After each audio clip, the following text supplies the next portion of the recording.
बहावलनगर से खबर शामिल करेंगे। राना महमूद अहमद की रिपोर्ट के मुताबिक वज़ीर आला पंजाब मरीम नवाज शरीफ की ख़ुसूसी हिदायत पर वज़ीर इत्तलात और सकाफ़त अज़मा बुखारी की ज़ेर निगरानी 14 अप्रैल को पंजाब कल्चर डे के मौके पर इस्लाम यूनिवर्सिटी कैंपस बहावलनगर में एक शानदार सकाफ़ती तकरीब का इनेकाद किया गया। इस रंगारंग तकरीब में तमाम सरकारी और निजी इदारों के नुमाइंदों ने भरपूर शिरकत की।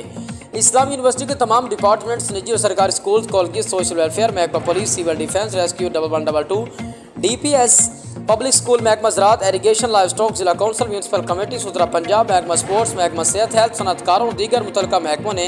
अपने सकाफती स्टॉल्स लगाए, जिनमें पंजाब की रवायात, दस्तकारी, खुराक और तर्ज ज़िंदगी की झलक देखने को मिले। प्रोग्राम के मेहमान खसूसी deputy commissioner Zulfiqar Ahmed, district police officer Kamran Asghar, additional deputy commissioner general Zahoor Hussain, additional deputy commissioner revenue Jam Aftab Ahmed, assistant commissioner Noman Ahmed समेत तमाम आला अफसरान ने भरपूर शिरकत की।